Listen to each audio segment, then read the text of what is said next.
घर के बाहर की पट्टी, उस पर लोग बैठ जाते थे। पहले ये मतलब था कि हम घर के भीतर हैं और हमारे द्वार पर कोई आया है तो उसे बैठने की प्रॉपर व्यवस्था थी कि आप आओ तो बैठ जाओ। फिर आदमी पहले के जमाने में जब सब लोग भोजन बना लेते थे ना, मुझे याद है कि जब हमारे घर भोजन बन जाता था ना तो हमारी माँ कहा करती थी बाहर देख लो कोई है तो नहीं। तो बाहर खाने से पहले बाहर देखते थे कोई द्वार पर बैठा तो नहीं है, क्योंकि द्वार पर लोगों के बैठने की व्यवस्था होती थी। कोई साधु संत आ जाए, कोई फक्कड़ आ जाए तो लोग बैठ जाते थे, और तुम्हारे द्वार पर बैठा है तो भोजन कराने की जिम्मेदारी तुम्हारी है। आजकल तो देखो सब खत्म हो गई परंपराएं। आजकल तो लोग अपने बूढ़े बाप को खिलाने को तैयार नहीं। अब गौरी गोपाल आश्रम में जो वृद्ध माताएं आती हैं, किसी माँ के 2 बेटे हैं, किसी के 3। बड़ा बेटा कहता है छोटे बेटे से कि तुम रख लो माँ को, छोटा कहता मजले से तू रख ले माँ को। सोचिए एक माँ को 3 बेटे रख नहीं पाते, 2 रोटी नहीं दे पाते। मतलब रोटी अपनी माँ के लिए नहीं है तो औरों के लिए क्या होंगी। पर गौरी गोपाल में देखो सबके लिए भगवान ने रोटी दे रखी। इसलिए कहता हूं मेरी माँ, सभी में बांट कर खाने का भाव रखो, यही बच्चों को सिखाओ। अपना पेट तो कुत्ते बिल्ली भी भर ही रहे, सही है। इसलिए आप मनुष्य बने हो। ये दास तो अपना कर्तव्य देखो, गृहस्थ का क्या क्या धर्म है। मातृ देवो भव, इसलिए दास अनिरुद्ध माताओं की सेवा करता है। पितृ देवो भव, पिता तुल्य बुजुर्गों की संतों की सेवा भोजन की करता है। हम वृद्ध पिताओं के लिए भी वृद्धाश्रम बना रहे हैं। आज मेरे पास एक पिताजी आए, उन्होंने कहा महाराज हमारे बच्चे हैं, उन्होंने हमें मार करके निकाल दिया। वृद्ध पिता है। हमने कहा आप चिंता ना करिए, हम आपकी सेवा करेंगे। तो बोले कि मैं कुछ दिनों बाद आ जाऊंगा। मैंने कहा बेटों को समझाओ तो समझें। बोले और प्रयास करते हैं। उन्होंने तो अभी निकाल दिया, एक प्रयास और कर लेते हैं, बच्चे रखें तो ठीक है। हमने कहा फिर आ जाना। अब बच्चे 3 बेटे हैं, पर एक बूढ़े बाप को रखने को तैयार नहीं, बाप को मारते हैं। तो हम तो वृद्ध माओं के लिए सेवा करते हैं, मातृ देवो भव, पिताओं की सेवा, पितृ देवो, अतिथि सेवा, आप सब अतिथि की, और आचार्य देवो भव, गुरुजनों की सेवा जो बन पड़ती है करते हैं। हमारा तो जीवन सेवा करने ही में समाप्त हो रहा है, और मुझे लगता है कि वही जीवन सार्थक है जो सेवा में खर्च हो, वही सांसें सार्थक हैं जो सेवा में लगे, वही उम्र सार्थक है जो सेवा में ढले। उम्र तो ढल रही है, उम्र तो हमारी भी ढल रही है, लेकिन हमारी उम्र कहां ढल रही है? सेवा में। इसलिए कहता हूं पैसे खूब कमाया करो, दारू ना पी जाया करो, मांस ना खा जाया करो, उसका सार्थक यूज किया करो, उपयोग किया करो। तो करदम जी से मनु जी ने कहा कि मेरी बेटी से आप विवाह कर लो। करदम जी ने कहा ठीक है, आपकी आज्ञा है, भगवान की प्रभु की आज्ञा। उन्होंने विवाह कर लिया। अच्छा, विवाह करने के बाद करदम जी फिर समाधि में चले गए। 40 सालों तक समाधि लगी रही। बेचारी पत्नी उनको वहीं पर रहती और अपना गुजारा करती। 40 साल बाद समाधि खुली तो पत्नी बुढ़ी सी हो गई। तो करदम जी बोले देवी आप कौन? पत्नी बोली स्वामी मैं आपकी पत्नी हूं। करदम जी बोले राम राम, मैंने तुम्हें कोई सुख नहीं दिया, मेरा ध्यान भगवान में लग गया, अब मैं तुम्हें सुख दूंगा, बोलो क्या चाहिए? देवहूति ने कहा कि आप जैसे पति से एक पुत्र की कामना है। तब करदम जी ने एक बिंदु सरोवर में स्नान कराया पत्नी को, कहा स्नान करो। उनकी तपस्या के प्रभाव से करदम जी और उनकी पत्नी जवान हो गई, और करदम जी ने एक विमान की रचना की। ऋषि थे ना जो रिसर्च करें, उनका नाम ऋषि, वो रिसर्च करते, उन्होंने एक विमान बनाया। उस विमान का नाम था कामग विमान, जो कामना से चलता था, जहां कामना करो वहां। उसमें रह करके उन्होंने गृहस्थ का आनंद लिया, और करदम जी की 9 बेटियां हो गईं। कितनी बेटियां? 9। करदम जी ने अपनी बेटियों का विधिवत विवाह किया। क्या किया? विधिवत विवाह किया। और विवाह करने के बाद अब 9 करदम जी के 9 बेटियों का, उनकी एक बेटी का नाम था कला। कला का विवाह मरीचि ऋषि से किया। श्रद्धा का विवाह अंगिरा ऋषि से किया। अनुसुईया, अनुसुईया मैया का नाम सुना है आप लोगों ने? अनुसुईया करदम जी की बेटी हैं और इनका विवाह अत्रि ऋषि से किया। और श्रद्धा का विवाह अंगिरा से किया, हविर्भु का पुलस्त से, गति का पुलह। देखो ये ऋषियों के नाम से ही हमारा और आपका गोत्र होता है। तो आपका गोत्र जिनके नाम का है आप उन्हीं के संतान हैं। इसके बाद क्रिया का विवाह क्रतु से, ख्याति का विवाह भृगु से, अरुंधति जी का विवाह वशिष्ठ जी से और शांति जी का विवाह अथर्वा से।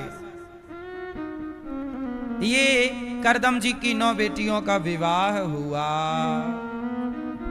अब करदम जी ने अपनी पत्नी से कहा, देवी बेटियां हुई, मैंने बेटियों का विवाह कर दिया, अब मुझे आज्ञा दो। अब मेरा गृहस्थ का कार्यक्रम पूरा हो गया। देवहूति बोली, ना प्रभु, आपने बेटियों का विवाह कर दिया, अब मेरा तो कोई सहारा नहीं, आप भी चले जाओगे, तो मुझे पुत्र तो दो। तब कुछ दिन और रुके और माता देवहूति के यहाँ साक्षात भगवान नारायण कपिल देव भगवान के अवतार में प्रकट हुए। बोलिए कपिल देव भगवान की। कपिल देव भगवान जब प्रकट हुए तो करदम जी बोले, अब बेटा हो गया, अब थोड़ा बड़ा भी हो गया, जिम्मेदार हो गया। जब आपके बेटा बेटी जिम्मेदार हो जाए, शादी ब्याह हो जाए बेटा बेटी का, तब आप गृहस्थ से मुक्त हो गए। तब आप गृहस्थ से क्या भय? जोर से, आपको मिल गई मुक्ति। लेकिन आप लोग मुक्त होकर भी बंधे रहते हैं। मुक्ति आप चाहते ही नहीं। आप में से कितने लोग ऐसे हैं जिनकी बेटी का विवाह हो गया, बेटों का विवाह हो गया, जो अपने सारे कर्तव्य से मुक्त हो गए? वो हाथ उठाओ। अब हो गए ना? अब आपके क्या काम रहा मैया? अब तुम बेटा बेटी का विवाह कर चुकी, तो अब सबसे मन हटाओ और गिरधर गोपाल में मन लगाओ, भगवान में मन लगाओ, अपना भजन करो। अब आप लोग बेटा बेटी के बाद पोता पोती में घुस जाती हो। ये माया बड़ी प्रबल है। आप उलझी रह जाती हो बुढ़ापे में भी, इस उलझन से कुछ ना पाओगी। अब आपके मरने का टाइम चालू हो रहा है, मौत नाच रही है खोपड़ी में। अब भगवान का चिंतन करो, क्योंकि गई बहुत थोड़ी रही। अब और कितना जियोगी मेरी माँ? और कितना रहोगी बताओ? 5 साल और जियोगी, 10 साल और जियोगी, 15 साल और, इतने में तो तय हो जाओगी। अब जो बची हुई जिंदगी है, अब वो उलझी ना रहे, सुलझाओ। उलझे तो हैं, अब सुलझाओ। अब नाता एक राम जी से, दूजा नाता तोड़ दे, आशा एक राम जी की, दूजी आशा। अब तो समय हो गया ना? नहीं हुआ मेरी मां? फिर अब पूर्ण समर्पण। एक भगवान के सिवा किसी को ना जानो। ना मैं बेटी को जानती, ना मैं बेटे को जानती, मैं किसी को नहीं जानती। मैं केवल अपने भगवान को जानती हूँ। केवल दिन रात प्रभु का स्मरण, सत्संग करो, कीर्तन करो, जो मिल जाए खाओ पियो, चुप रहो। बूढ़े लोग ना बोलते बहुत हैं, इसलिए बहू फिर डांटने लग जाती है। बुढ़िया दिन भर बात करती, बोलती रहती, कुछ भी बोलती। तुम खुद बुढ़ापे में लाते बातें सुनती हो। अपना चुप रह के भगवान का चिंतन करो। बुढ़ापे में ज्यादा मुंह नहीं चलाना चाहिए। सही है गलत है मैया? आपको लगता है कि हम बूढ़े हैं, हमें बड़ा ज्ञान है, अपना ज्ञान बघाड़ती रहती हो। आजकल की बहुओं को आपका ज्ञान नहीं चाहिए। समझा दो अपनी बहू को ठीक से, बेटा ये रास्ता गलत है, ये सही है। बहू समझे तो समझाओ, पर नहीं समझे तो क्यों समझाना? भाई दुर्योधन को एक बार समझाए भगवान, बात समझो। भगवान ने दुर्योधन को समझाए कि 5 गांव दे दे, वो नहीं समझा तो दोबारा नहीं समझाए। अब क्या समझाए? राम जी ने रावण को समझाने हनुमान जी भेजे, जाओ हनुमान जी समझाओ। रावण नहीं समझा, फिर अंगद जी भेजे, नहीं समझा। फिर आप 2 बार समझा दो, 4 बार समझा दो, बहू बेटे को सबको समझाते रहो। पर नहीं समझे तो आप ना उलझो, अब नहीं समझेंगे वो। क्यों भैया, हम सही कह रहे हैं गलत कह रहे हैं? आप समझाओ, 10 बार समझाओ, पर वो नहीं समझ रहे हैं तो आप क्यों बिगड़ रही हो? अब होगा वही, हुई है सोई जो राम रचि राखा। विनाश काले विपरीत बुद्धि। जब व्यक्ति अपने गुरु के नहीं समझता, माता के नहीं समझता, पिता के नहीं समझता, बड़ों के नहीं समझता, तब उसका नाश हो जाता है। इसलिए अपने से बड़ों की बात सुननी चाहिए, बड़ों की बात माननी चाहिए। बोलो हाँ। लेकिन कोई ना सुने तो मैया आप ना उलझा करो मेरी मां। आप बुढ़ापे में क्या करती रहती हो? आप बुढ़ापे में हाँ मान मेरा कहना नहीं तो पछताएगा। ये मिट्टी का खिलौना मिट्टी में मिल जाएगा। मैया मान मेरा कहना नहीं तो पछताएगा। मान मेरा कहना नहीं तो पछताएगा। मिट्टी का खिलौना मिट्टी में मिल जाएगा। मिट्टी का खिलौना मिट्टी में मिल जाएगा। मान मेरा कहना नहीं तो पछताएगा। मान मेरा कहना नहीं तो पछताएगा। मान मेरा कहना नहीं तो पछताएगा। मान मेरा कहना नहीं तो पछताएगा। मिट्टी का खिलौना मिट्टी में मिल जाएगा। मिट्टी का खिलौना मिट्टी में मिल जाएगा। मान मेरा कहना नहीं तो पछताएगा। मान मेरा कहना नहीं तो पछताएगा। मिट्टी का खिलौना मिट्टी में मिल जाएगा। मिट्टी का खिलौना मिट्टी में मिल जाएगा।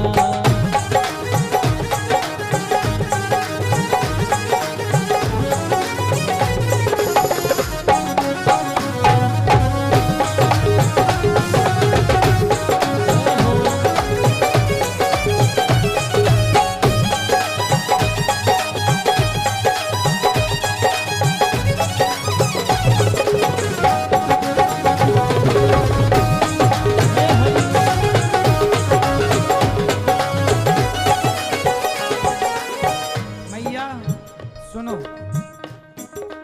बेटा बेटा क्या करता है?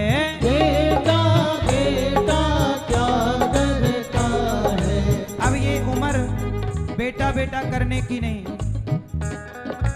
बेटा बेटा क्या करता है? बेटा बेटा क्या करता है? बेटा तेरा एक दिन पड़ोसी बन जाएगा।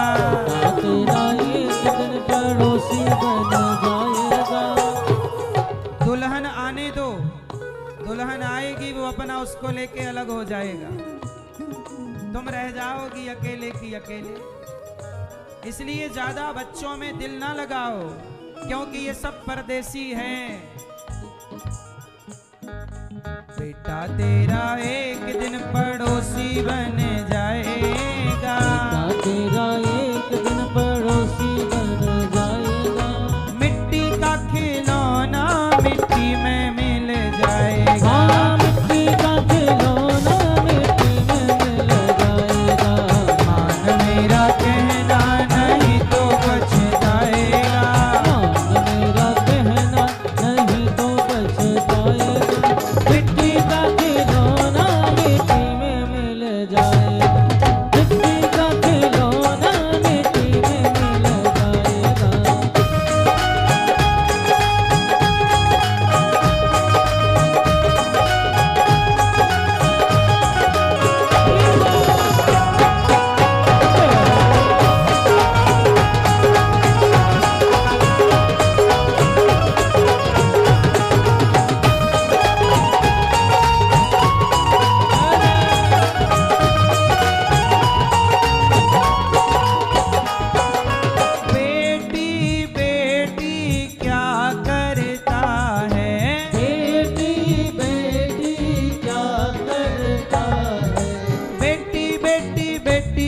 बेटी क्या करता है। बेटी बेटी बेटी बेटी क्या करता है।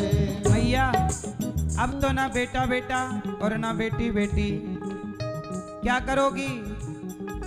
कृष्ण कृष्ण कृष्ण कृष्ण राम राम राम। लेकिन आप बेटा बेटा बेटी बेटी बेटी बेटी बेटी क्या करता है। बेटी बेटी क्या करता है। बेटी तेरी एक दिन जमाई ले जाएगा। बेटी तेरी एक दिन जमाई ले जाएगा। मिट्टी का खिलौना मिट्टी में मिल जाएगा। मिट्टी का खिलौना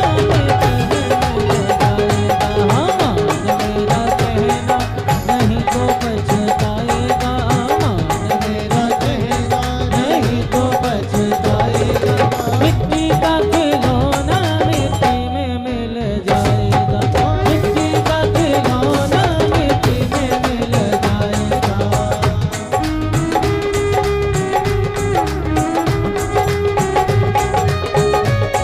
जय हो।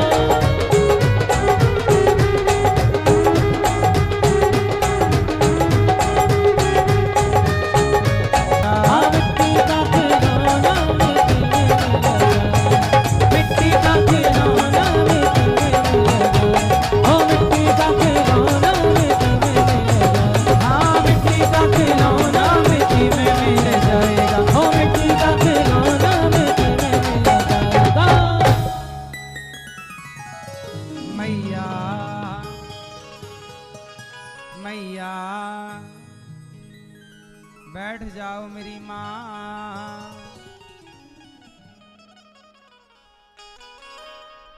तो भैया मैया क्या करोगी? बेटा बेटा बेटा बेटा क्या करता है। बेटा तेरा एक दिन